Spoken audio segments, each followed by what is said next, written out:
This episode is brought to you by TickPick, where smart fans buy and sell tickets. Check out TickPick for the best ticket prices for your next game, concert, or event, and use promo code PODCAST to save $10 off any order over $49.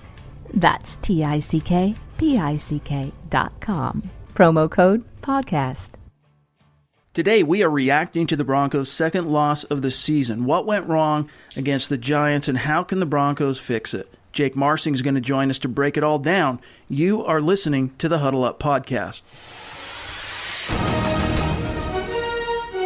Welcome to the Huddle Up Podcast, your go-to show for all things Broncos.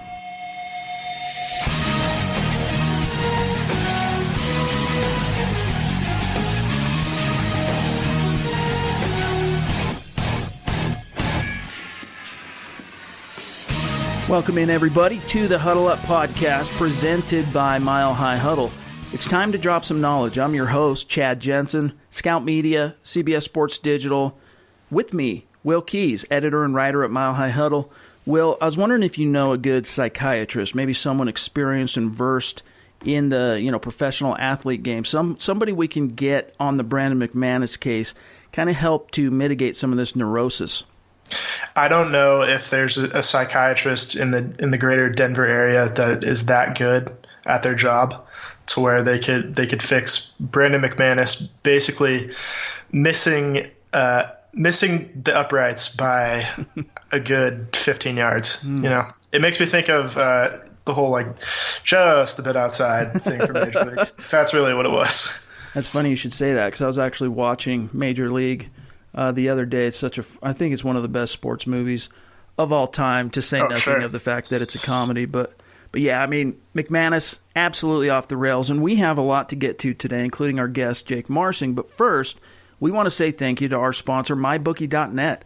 MyBookie.net is all about the excitement of making accurate sports predictions on your favorite teams without having to risk any funds.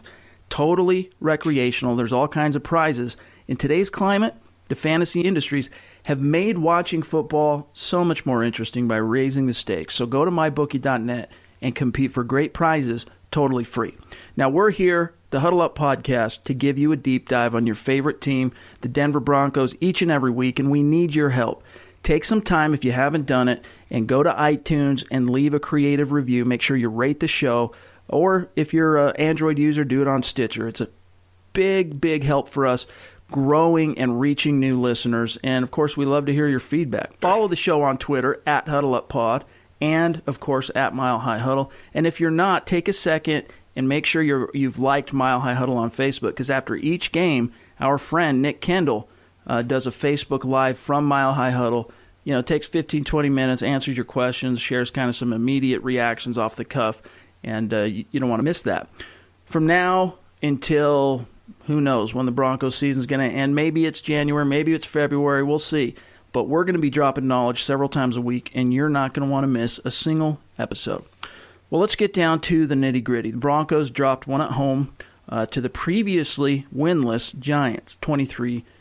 Now, coming out of the bye and having such a productive Wednesday practice, as Vance Joseph talked about more than once over the last week, it was quite a disappointment, of course, for the Broncos to lose their first game at home, and in the fashion which they did. The Broncos have now lost 2 games, and in both losses, the offense has outgained their opponent.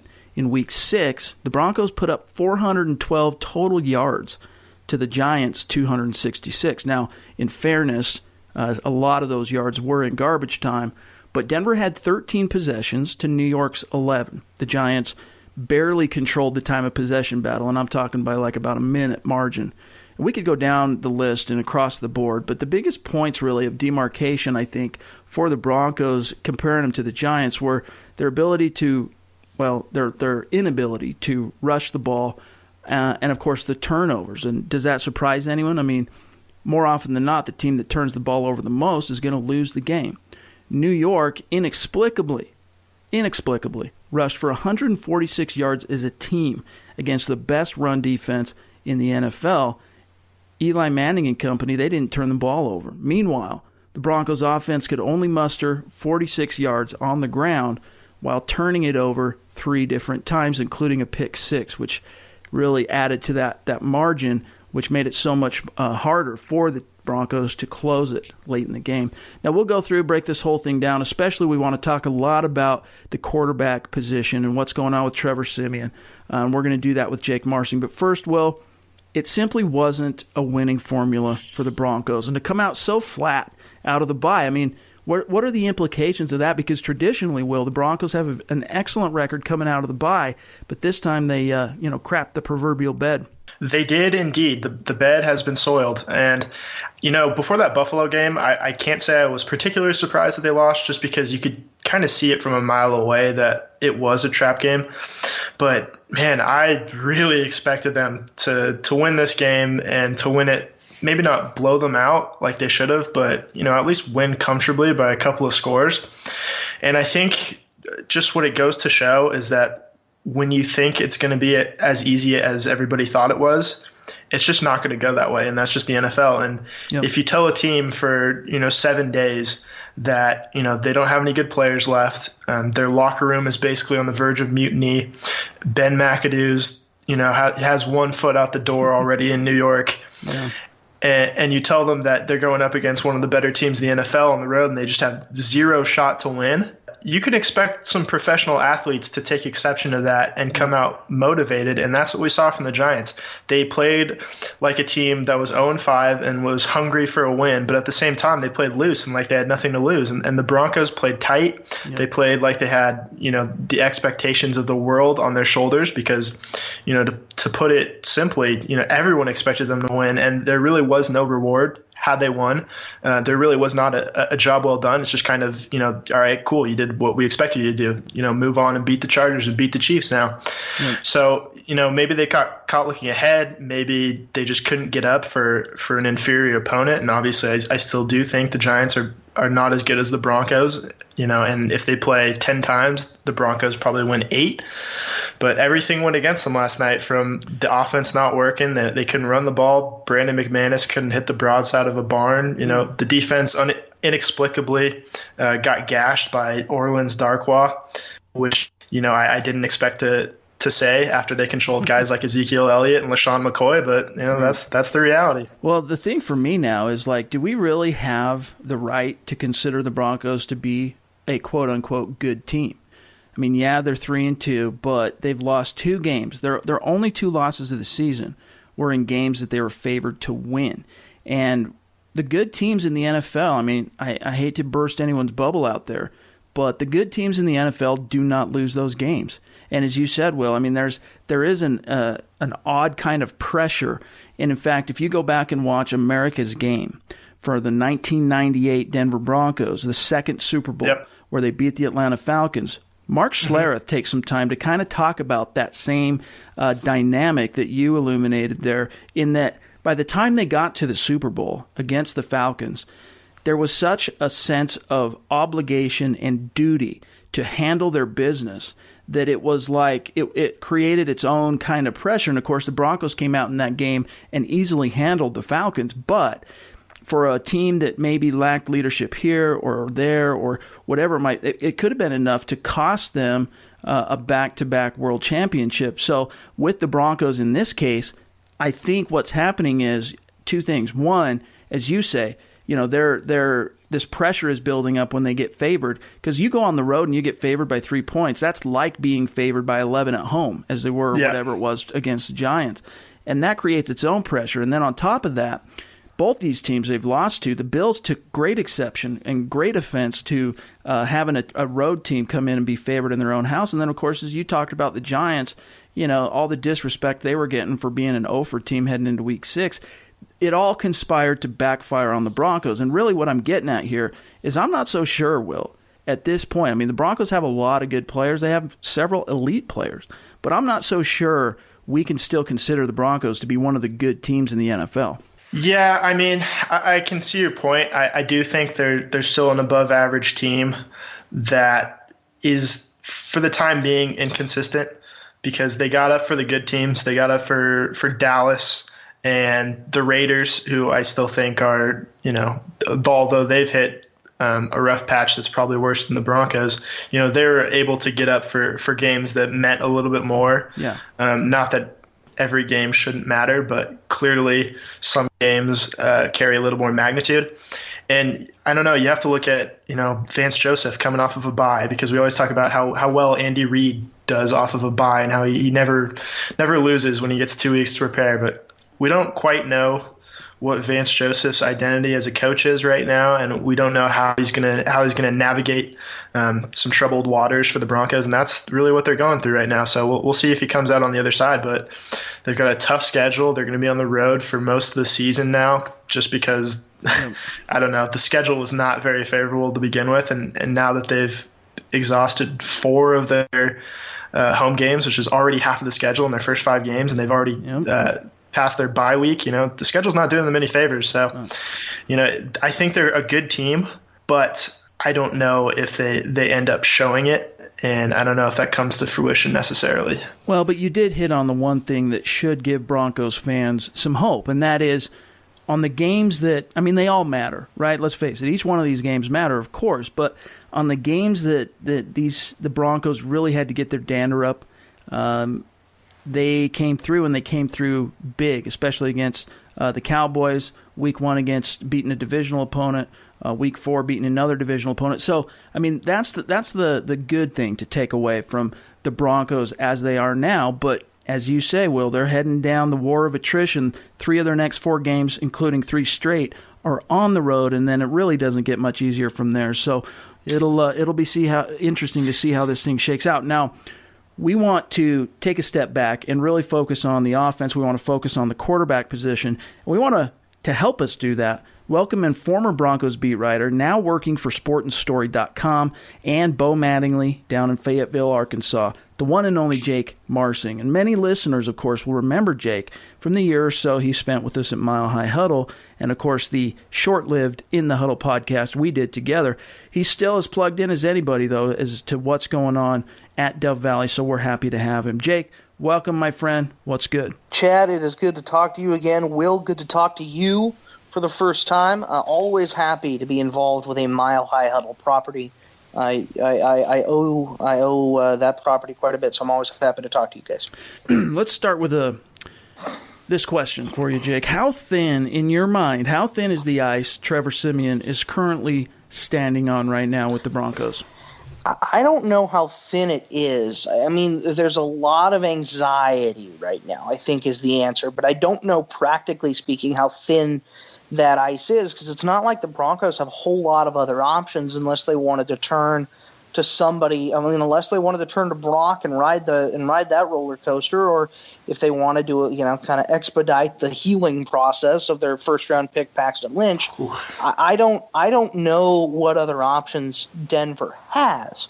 I know that the front office, at least from the time I was there through now, has wanted to at least at some point see what Lynch has to offer.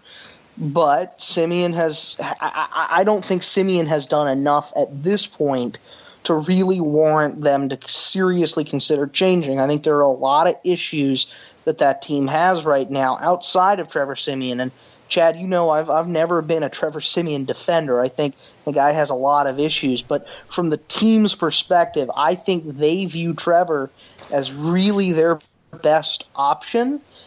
And until you have more evidence to the contrary, I think they're going to continue to go down this path. I think there's definitely anxiety, but I wouldn't say that there's a ton of thin ice yet.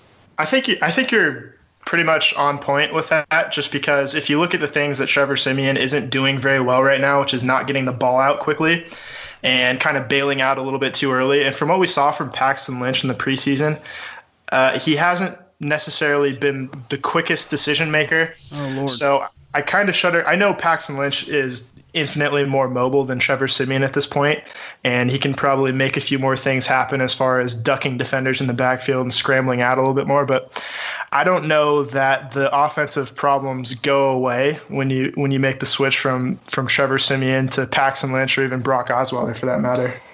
Yeah, the thing with that, if you're going to make a switch from Siemian to Lynch, and this is what I have said since the day Lynch was drafted, when Denver makes that switch, and if they ever hand him the keys, which I think they should, I think it's a really bad move as an organization to invest as much as you have invested in Paxton Lynch in terms of draft capital, to invest that much and then never even give him an opportunity, not to even put him on the field and see what happens. I've always believed that that's the best option for Denver, but I think to make that switch now, you would have to totally embrace what Lynch does well. That's what has to happen for Paxton Lynch to become the starter with the Broncos. You can't try and put a leash on him. You have to let him go out there and ball and do what he does best. You have to do something kind of similar to what the Broncos did with Tim Tebow in 2011. Now, I don't think it's as extreme a modification of the offense because I think Lynch is a far superior passer than Tebow was, but I think it's something kind of similar where you modify the offense to fit his skill set, which is what you should be doing in the first place if you're a coach. You should be modifying your system to meet the needs of your players, and if you're not doing that, then you're doing something wrong. So I think you'd have to really, really commit to Paxton Lynch whenever you make that move. And it's a move that the Broncos have been really reluctant to make because they've seen themselves as being in position for, playoff chances, potentially, world championship contention. I don't know whether that's the case, but it's a difficult line to walk for sure. Well, that's kind of what they have to juggle is priorities. Now, obviously, I don't think anyone, at least on this episode, and not too many people, with the exception of your Mark Kislas out there and all that, but are saying that the Broncos need to bench Siemian right now. But if they do, they have to juggle the priority. Do they, how much of the season is left? What are the odds of them still making a playoff run, things like that? Because in my mind, if you go to Paxton Lynch anytime within let's just say the next quarter of the season, I think what you're really signaling is that, you're kind of giving up on the season because Paxton Lynch has not been throwing the football for the better part of the last, almost 2 months now. He just started throwing last week, and then you want him to come in and start being the quarterback. I'm not sure that's the most realistic option. Now, I've had people tell me that if the Broncos make a change, health willing, it's going to be Paxton Lynch, and that might be true, but to me, it would seem, Jake, if the goal is to still make a playoff push, if the goal is to still try and win the AFC West, let's say the Broncos go on the road and win or lose, let's say, 2 of their next 3 games, which are all road games, they're going to be facing some serious questions, and it would seem to me that Brock Osweiler, Jake, might actually, in this crazy world we're in right now with the Broncos quarterback situation, give them the best opportunity to actually make a push and make it to the playoffs because he's done it for this team before. See, that's where I'm going to disagree with you, Chad. I think Brock Osweiler that the Broncos have now, that guy is a different player than he was when he was with the Broncos in 2015. He's gone through a whole roller coaster. John Elway said it himself when they signed Brock, that Brock was going to need a little bit of football. He's going to need a little bit of TLC to come through things. And maybe he's getting there. Maybe he's to the point where you could ask him to make a couple of spot starts for you and see what he has. The issue that I have when I'm just listening to you, I'm thinking about all the mismanagement that has happened with this quarterback situation since Peyton Manning's retirement. And we talked about it on the old podcast we used to do, Chad, about how the true test for John Elway was always going to be what happened after Manning left. Yep. And the answers we've gotten have not been very good. We've seen a ton of mismanagement at the most important position because the Broncos have been unwilling to do the thing that all franchises have to do when they lose a centerpiece quarterback like Manning. You have to be willing to bite the bullet at some point. You have to be willing at some point to say, hey, this is the direction we have to go to develop a young quarterback. But it feels and when you're like, not Jake, willing to – hasn't that ship sailed? I mean – you and I were sharing a brain during the summer, training camp, the off-season program, even going into the preseason, that the Broncos need to bite the bullet, to use your words there, and just start Lynch, come hell or high water, come what may, because of the investment they made. And it's not like the difference between he and Siemian was drastic. I mean, Siemian outperformed him late in the training camp and in the preseason, but it wasn't like night and day. And yet they still chose to go with Siemian. So to me, it really did feel like, and especially once Osweiler came into the picture, that ship has sailed. The Lynch ship has sailed. And now I got to question where his head's at because, he's been rehabbing from the shoulder and all that, but he's also failed to beat out Trevor Siemian now 2 years in a row with the franchise choosing him over Lynch. And you're not wrong. I mean, that's a fair question, is what's gone on there. My answer about with this whole Lynch thing, and I get a lot of flack for it on Twitter, but the answer that I have for this whole Lynch debacle has been, you took a kid with a high draft pick that you traded up to get. You should have bit the bullet with him last season when you had built up capital from your head coach and your general manager. You're coming off a Super Bowl win.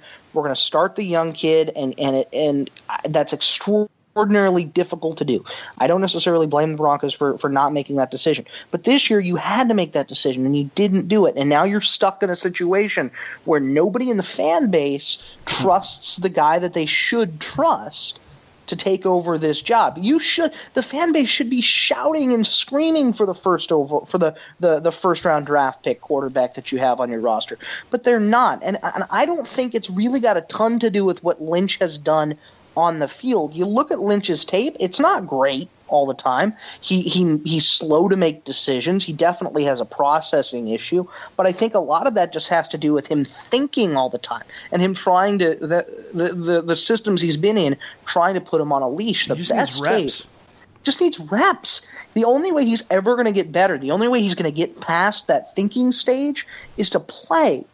And that's something that Broncos fans have to acknowledge at this point. And playing him probably means, you're going to lose games. That's what you have to do when you're trying to build a team that, as John Elway has said over and over again, can win not just now, but from now on. If you want to develop a franchise quarterback here in Denver, you got to play him eventually. And whether Lynch is that guy or not, you have missed an enormous opportunity to find out. You've wasted now a year and a half of this kid's potential development, and you're in a situation where you're probably no better off than you would have been had you just played him to begin with. I'm not sure that John Elway's ever really been the type to bite the bullet. Like, I don't think it's necessarily in his genetic makeup.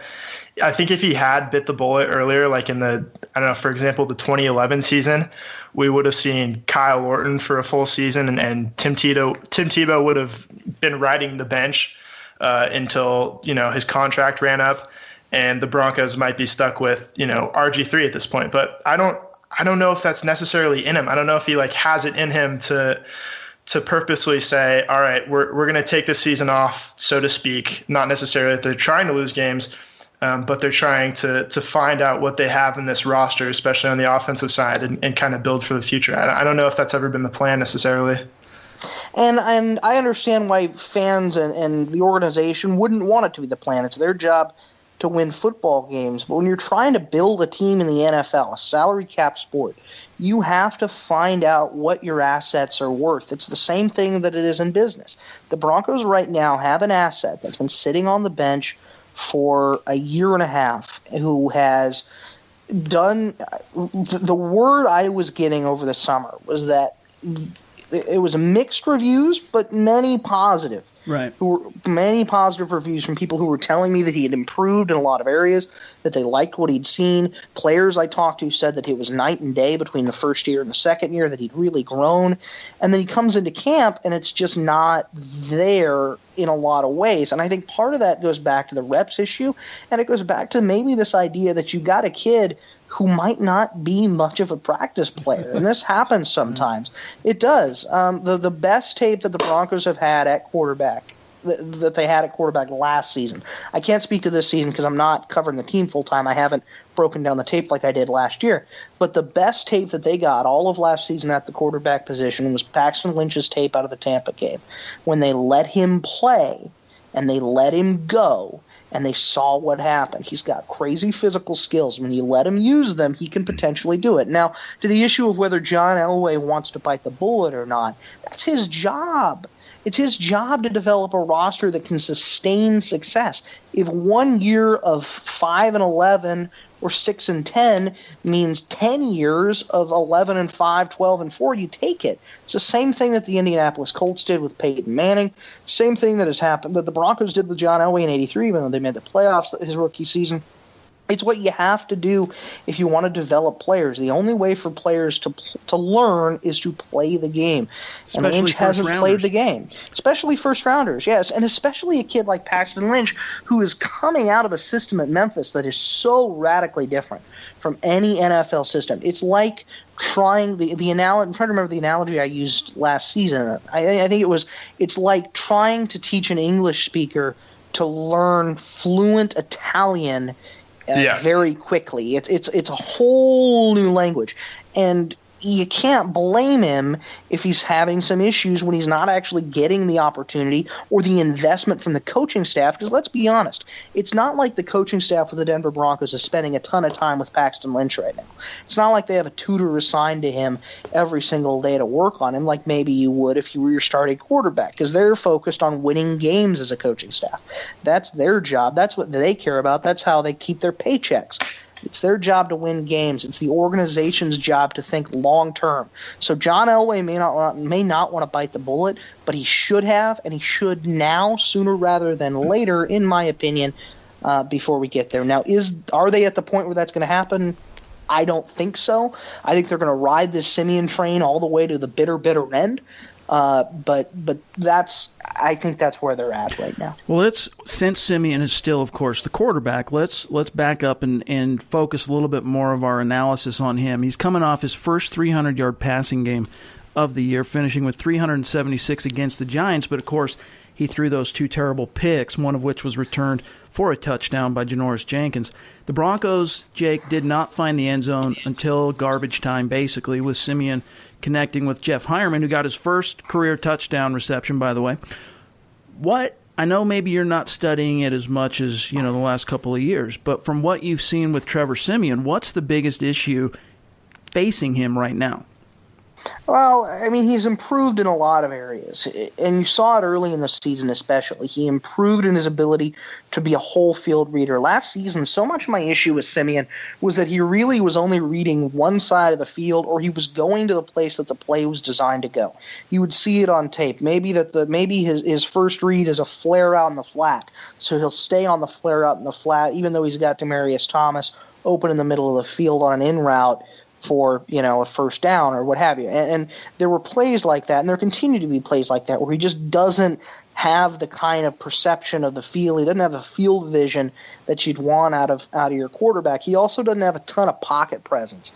He doesn't have a sense of the rush, really. He struggles at times to get out. I think he's a little bit – I think he's seeing ghosts right now a little bit, and I can't blame him necessarily, because that offensive line is made up of – like 4 turnstiles and Matt Paradis. Come on, Garrett Bowles has been solid, bro. Especially last week. Garrett Bowles was holding it down. Garrett Bowles played well. Yeah, Garrett Bowles played well yesterday. I think he's relinquished 1 sack this year. That guy's just a monster, man. That guy, he was a fun interview this summer, talking to him before I headed down here. But no, I mean, the offensive line is a problem. I think he is aware it's a problem, and I think he's seeing ghosts a little bit. There were times in that game yesterday, just watching the TV copy, where you could tell that he was sensing pressure that wasn't there. He was moving off his spot too soon, and he's definitely a little bit anxious in the pocket. I think his arm is better than I thought it was. He's got pretty good arm strength, and he can be accurate with the football. The issue is just he can be. The issue is consistency in his motion. His footwork gets off more often than you'd like. But the biggest issues, again, are just natural presence and kind of physical stature, I think, is the biggest concern that you have about Siemian when I talk to people. He is not a big guy. And he's got the shoulder again now. He's got the shoulder again, and he's going to have those upper body issues forever. He like Aaron Rodgers has these kind of, like, he has a collarbone now, Aaron Rodgers does. Right. And Siemian is smaller than Aaron Rodgers is. He's a little dude to be playing quarterback in the NFL. He looks a little bit bigger than he is on TV. He's not a big guy.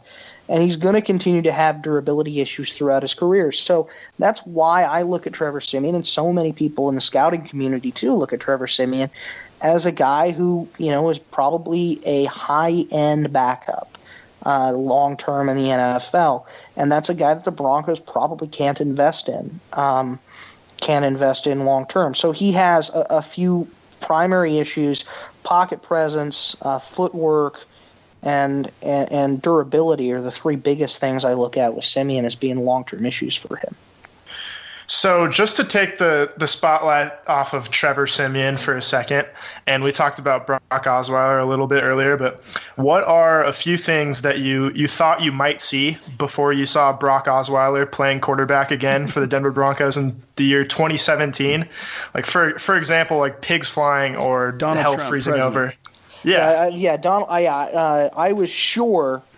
Yeah, I don't. That's a really good question. I was pretty sure I'd see the end of the world before I saw Brock Osweiler play quarterback for the Broncos again, because I was around that team a little bit. I was in the org. I was starting to work my way really as a full-time beat guy when all that was going down, and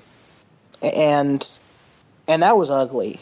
Just talking with some people who were kind of at the upper levels of that that was an ugly split. To say that I was surprised when that happened would be an overstatement, but it really was one phone call that it took. It was one phone call. Elway and Osweiler and Osweiler's reps talked it out. They cleared up their issues. They said we can be mutually beneficial to each other, and they got a deal done. But yeah, I did not expect that. I don't think anybody in any realm anywhere expected Brock Osweiler to wind up in Denver. But did you, Jake, did you see something more in that with the Broncos and Elway reaching out to Osweiler to bring him back? Because lest we forget, I mean, we're talking about a guy with whom, Elway invested a second-round pick in Osweiler. They won some games together in 2015, played a big role in going to the playoffs, and, of course, ended up being a nice run in the playoffs all the way to the Super Bowl in the Lombardi Trophy. He wanted Brock Osweiler to be the future. He wanted him. He was willing to invest, maybe not as much as Houston. He had his limits and all that, but he loved himself some Brock Osweiler. They had the split, and now he's back. In just that, what do you read into that phone call that John Elway made to Osweiler and his reps? Anything other than we just need a backup, and you worked with Mike McCoy in 2012. Well, I think there is something to the idea that as an executive or as a scout in the NFL, you're always going to believe your initial evaluation. Even if you're proven wrong, right? Even if you're proven that, hey, that's not quite right. But if you value somebody really highly as a prospect, you're probably going to think of them pretty highly throughout their NFL career. We see it all the time with guys who get, especially early on in their careers, who maybe get drafted late and then cut and then picked up, and they wind up having pretty successful careers because they go to organizations that valued them too. The Broncos, John Elway valued Brock Osweiler. John Elway saw talent in Osweiler. In fact, he overdrafted Brock Osweiler in 2012 by a bit from where a lot of people thought he was going to wind up being. Probably a couple rounds. Yeah, took him over Russell Wilson, of course. Yep. Yeah, he was probably a fourth-round guy for most teams. And John Elway took him in the second over quarterbacks like you mentioned, like Wilson and some others, Kirk Cousins, who have wound up working out better than Osweiler has. But as an executive, as a scout, you're always going to believe it's kind of a confirmation bias, or you're always going to buy into what you initially believed about a prospect more than you are most anything else. And it's a problem for a lot of scouts where they have a hard time admitting that they're wrong. And if there's somebody who has a hard time admitting that they're wrong in the NFL, John Elway's at the top of that list. John Elway does not like to admit defeat. He does not like to admit failure. He has held on to his draft picks who have not worked out longer than most NFL GMs would ever think about holding on to those draft picks. Part of that might be hubris. Part of that might be hope. I don't know. But I know that John Elway values his initial talent evaluations, and he valued Brock Osweiler higher than I think most teams would have. I think Brock would have gotten a deal somewhere, but it wouldn't have been at nearly as quickly as he got one in Denver. The interest for Brock was really minimal when he was coming out of that situation in Cleveland. So he winds up in a good spot. It's still stunning to me though to see him, taking snaps for the Broncos last night. It was a crazy, crazy thing. Well, we're running long here, and I'll give you one more, Jake, and I know Will's got one for you here too. But let's just say if the Broncos make a change, okay? Let's assume Lynch is healthy. What's it going to take, basically, in your mind? What would it take for the Broncos to actually not just seriously consider making a change at quarterback, but to pull the trigger? They have to continue losing in the same fashion that they lost last night. Look, the Broncos lost an ugly game last night. I think that might be the worst loss that they've had. I mean, recency bias always plays into this, but it's the worst loss they've had at least in a year. Trying to think of some losses last season. That Tennessee loss last year pops up in my head. Oakland Week 9. Oakland Week 9. Kansas City. There were a couple. There were bad losses last year, but that one against an 0-for Giants team playing with like Chad as their number one receiver. Oh yeah. That was ugly, and to lose the way that they lost. But to be honest, there were more issues in that game than just Trevor Siemian. I didn't think the defense played all that well. I think that they struggled in the secondary in that game. They struggled up front. I mean, Orleans Darkwa had a great game last night, and that's got to get corrected. So if you keep losing games like that, but you clean up the other issues, right? If your defense comes out to play, if your receivers play better than they played last night, if you were able to run the ball better than you ran the ball last night, but you're still having issues losing games because of Trevor Siemian, when he starts costing you football games, and it's obvious that he's costing you football games, that's when you make a change. The issue is I don't know if you ever get to that point with Trevor Siemian because he's not going to be somebody more often than not who really costs you games. He's going to throw bad interceptions. He's going to make mistakes. He's going to be limited in a lot of what he's physically capable of doing for you. Let me throw something at you, Jake, because I agree, because he's so, he's a steady type of guy. He's never going to be, he's not manic in any way. He's not one of these bipolar guys with high highs and low lows. He's pretty even killed. But if you go back, and it'll be even more interesting once the All-22 tape comes out, but if you go back and look, and even Vance Joseph talked about this after the game in Monday, the Giants were selling out to stop the run like nobody's business. Run blitz after run blitz, leaving the single high safety. I mean, they were saying to Trevor Siemian, beat us, dude. What can you do to beat us? And the Broncos tried. I mean, they gave up on the run and tried, capitalizing on what they were seeing from the Giants, but Siemian couldn't get it done. So what I'm saying in that regard, the reason I go off on this little aside is he had every opportunity in the world on Sunday night to gash that Giants defense, but he just couldn't do it. And yeah, some of that was the pressure. Some of that, there were some other game plan issues that led to that. But from an execution standpoint, when the rubber met the road, at least in that game in particular, I think he was the key mitigating factor that held the Broncos back from not only winning the game, but what leads to that, like converting third downs and scoring in the red zone. I think you're right. I think, and that was something I saw on tape a lot last season, where teams would stack the box, play the run, force Trevor Siemian to try and beat them, and he came up short more often than not. You'd hope to have seen development from year 1 to year 2 in that regard. I thought we were seeing it in the early part of the season. I was really impressed with some of the things he put on tape early in the first couple of weeks, and since those 2 games, it's been a disappointment for him at this point. I think you're probably gonna ride the Siemian train all the way this season, but it wouldn't totally stun me if a change gets made at some point this year, especially if things really start sliding downhill. So just to step back and kind of get away from the depression that was the Denver Broncos on Sunday Night Football, and to get back to you, Jake, you're in your first year of covering the Arkansas Razorbacks. So what, to you, are the biggest differences that you've found between covering the NFL and now the college game? That's a fun question. The NFL, I love covering the NFL for a couple of reasons. The NFL, when you have access in that league, it's great to be able to be a part of the kind of the community of journalists that cover that team on a daily basis, that cover an NFL team. When you're at the facility, when you're in the locker room, that community is something you miss that you don't get at the college level because access in the NCAA is so restricted. It's basically you get a press conference once a day, you get 2 or 3 minute media availabilities, and that's it. Whereas, covering the Broncos, if you're in the media room all day, you're there. You're with a community of journalists. You're all working for the same thing. You're competing against each other, but you're all working towards the same goals of trying to break stories and figure out what's going on with that team. The one thing that I will say that I really appreciate about the college game is just the energy that comes on a college football Saturday. I think the college game is actually a more enjoyable game to watch than the NFL. The NFL's become such a horizontal game. It's so sideline to sideline, especially in the passing game. Whereas in the college game, so many of these teams will just let it rip. I mean, you'll see quarterbacks doing things that NFL coaches wouldn't dare let anybody do. It's kind of it's a wild game, and the atmosphere too is awesome. I credit guys, fans in college football, do not underestimate the power of the marching band.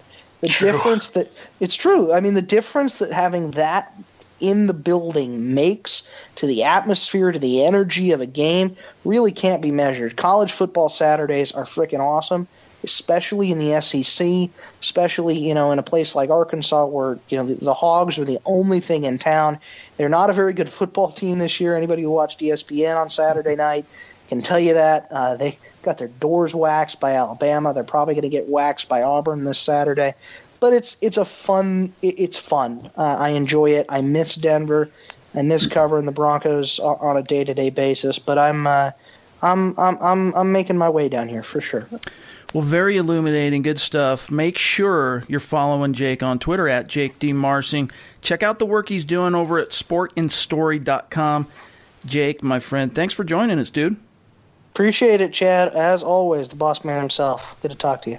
Always fun, always illuminating talking to Jake. Now, we still have a lot to get to, but first, we once again want to say thank you to our sponsor, MyBookie.net.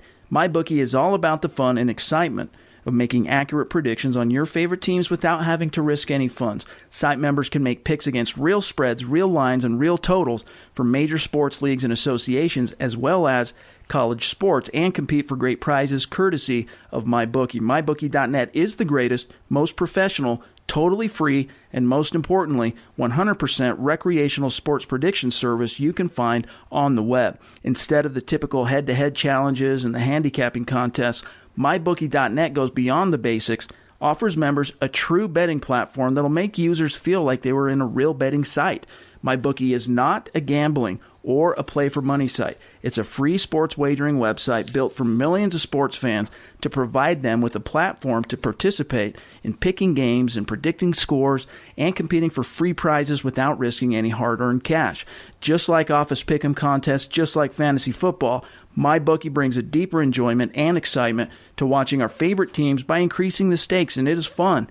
For no cost, you get to make predictions and qualify for prizes. Again, the service is absolutely free for all users, and we say thank you to MyBookie for sponsoring the Huddle Up podcast. All right, now we're going to get to a few of your questions in the Mile High Mailbag here in just a few minutes, but before we do, coming off a loss, it is appropriate and timely for us to get to Step Yo Game Up. Will, coming off a loss, the options are replete with guys who really need to turn the ship around. Who's the number one guy in your mind that needs to step it up? Well, I would mention Trevor Siemian, but I don't want to beat a dead horse at this point. So I'm going to look to another position group on the offense and say the tight ends. So Virgil Green caught one pass. I know Jeff Harmon had a couple receptions, and he had his first touchdown. So good for him, definitely. AJ Derby, I think, had, one target that he couldn't quite reel in with that one hand like he did a couple weeks ago. But the production really wasn't there. And if you looked at the Giants offense, they were using the tight end so effectively with Evan Ingram. And maybe that has to do with the fact that Evan Ingram's more of a wide receiver really than a tight end, if you think about it.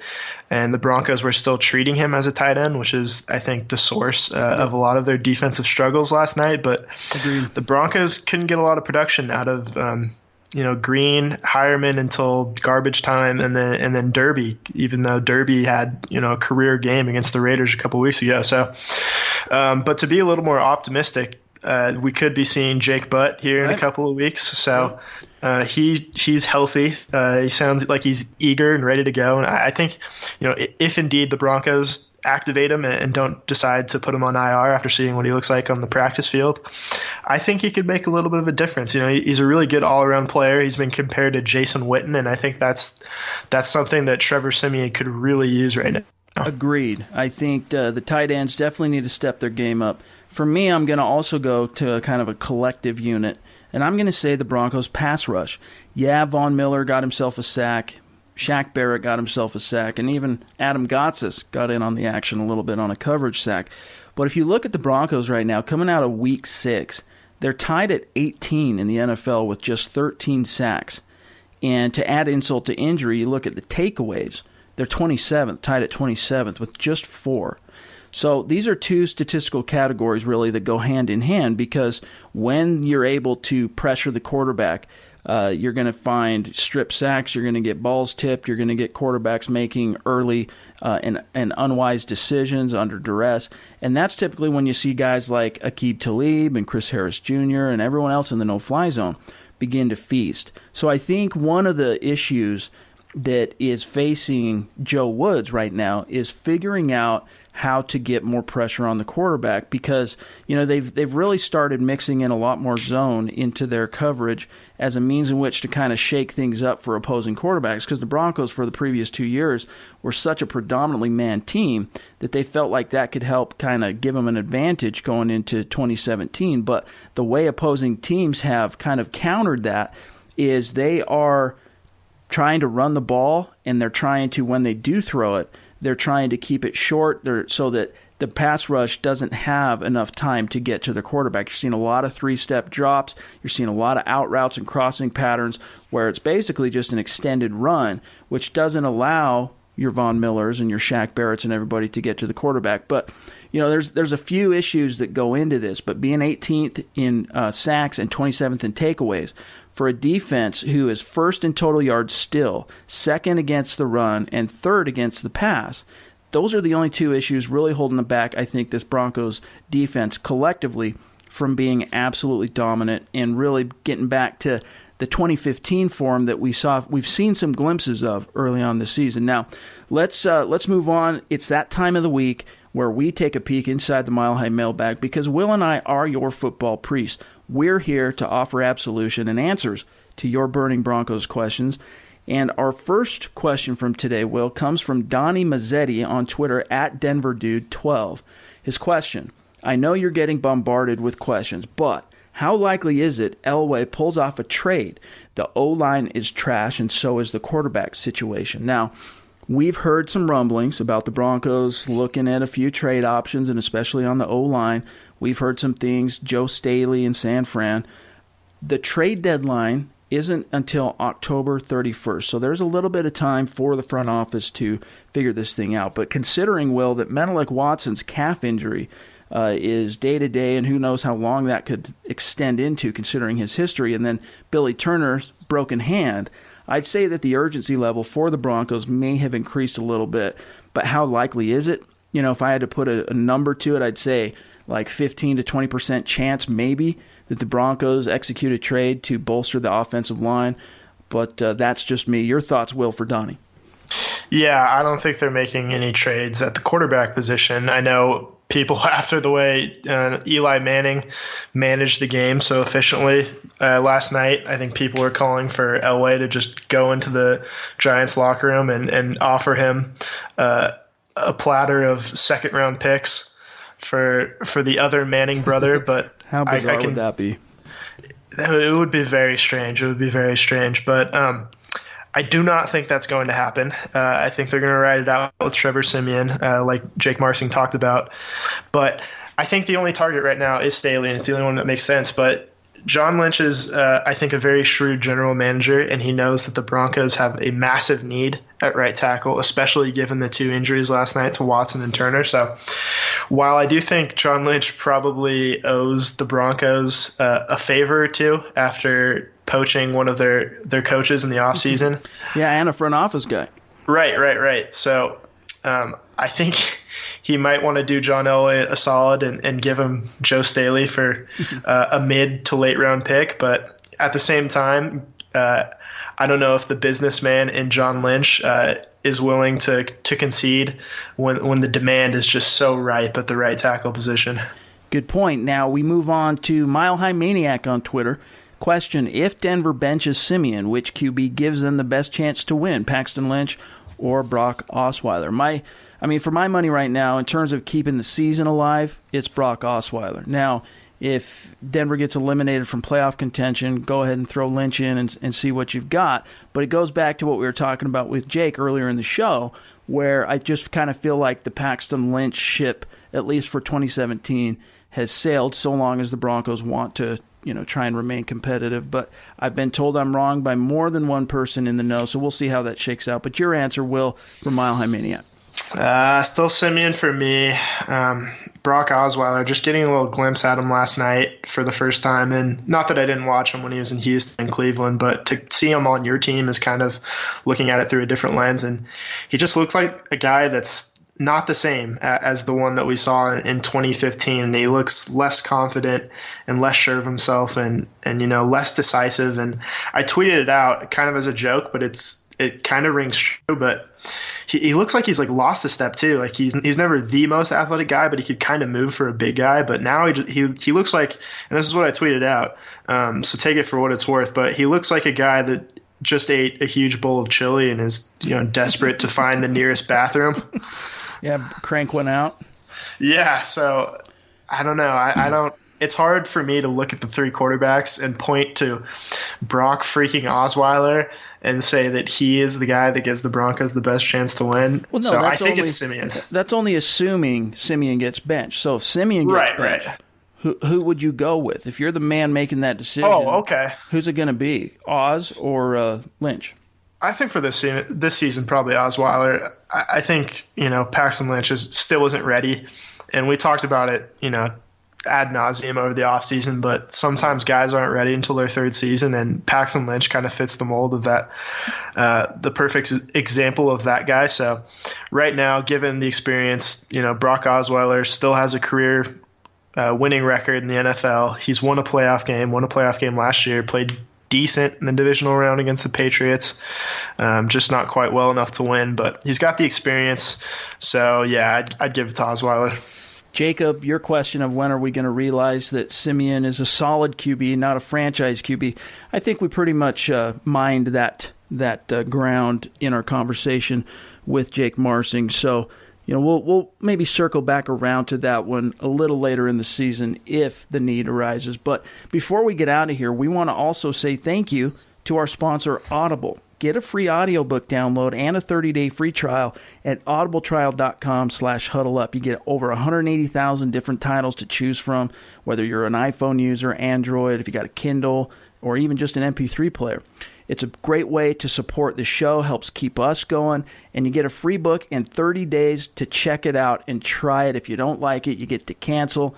And it's something I use on a daily basis right now. I'm kind of a little bit of a Star Wars nerd and getting geeked up for The Last Jedi in December. I'm listening to some new canon books to kind of give me some clues on what in the hell is going on with in the Star Wars universe. So it's great, but make sure you go to audibletrial.com/huddleup and you can listen to it, when you're on your commute, if you're working out, if you're in the kitchen, whatever it might be. And again, great way to support the show. But that's all the time we have for today. Again, big thanks to Jake Marsing for joining Will and I. You can find Jake at Jake D. Marsing, Will at Will Keys 6, and myself at Chad N. Jensen on Twitter. Tweet us your questions, and we're going to always try to address your concerns on the show as often as we can. Try and set time aside specifically for that. Look for Nick and Carl's preview of the Chargers game by Thursday. Don't forget to subscribe, y'all. For Will, I'm Chad. We'll talk to you soon. Mile High Huddle.